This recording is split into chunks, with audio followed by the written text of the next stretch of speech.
Low-cost automation. Merupakan penerapan otomatisasi secara bertahap dengan memanfaatkan mesin dan tenaga kerja yang sudah ada. Solusi ini mengandalkan komponen siap pakai dari pasar untuk mengurangi biaya sekaligus meningkatkan produktivitas. Purpose low-cost automation.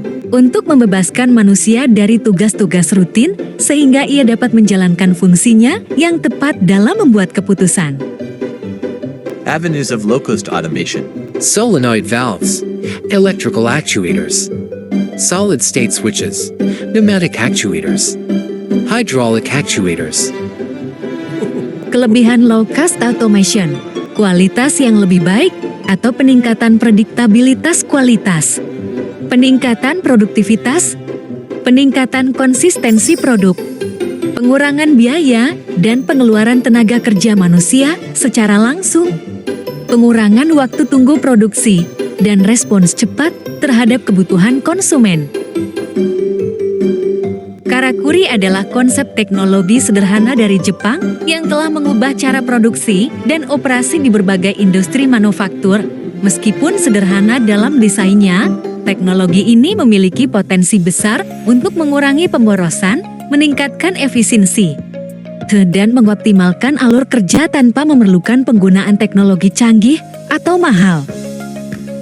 Asal-usul dan filosofi karakuri berasal dari kata dalam bahasa Jepang yang artinya alat mekanik sederhana. Konsep ini muncul pada zaman Edo di Jepang. Tujuan utama dari karakuri adalah untuk meningkatkan produktivitas dengan cara yang hemat biaya dan sederhana.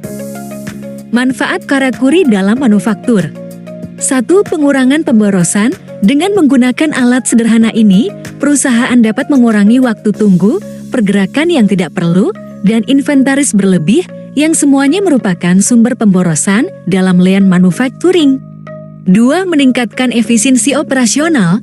Karakuri membantu meningkatkan efisiensi operasional dengan memungkinkan otomatisasi tugas-tugas sederhana yang sebelumnya dilakukan secara manual. 3. Fleksibilitas dan adaptabilitas. Dengan biaya awal yang relatif rendah dan perawatan yang minim, Karakuri memberikan solusi yang ekonomis untuk meningkatkan proses produksi dan perakitan tanpa mengubah infrastruktur yang ada. 4. Peningkatan kualitas produk. Hal ini berkontribusi pada kepuasan pelanggan yang lebih tinggi dan reputasi merek yang kuat di pasar. Kaizen berasal dari dua kata Jepang, yaitu kai yang berarti perubahan atau peningkatan dan zen yang berarti baik. Kaizen merupakan metode perbaikan berkelanjutan yang melibatkan seluruh SDM perusahaan.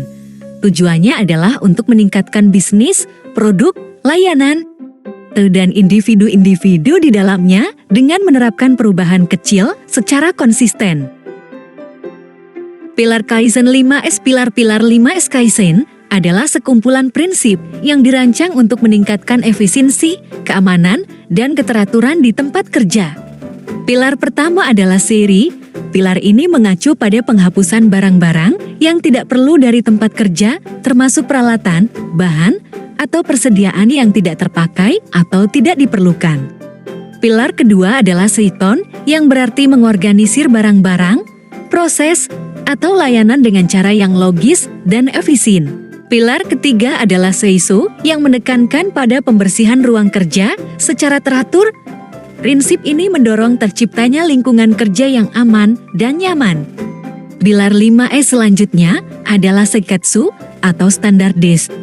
Pilar ini mengatur bahwa praktik kerja harus konsisten dan terstandarisasi.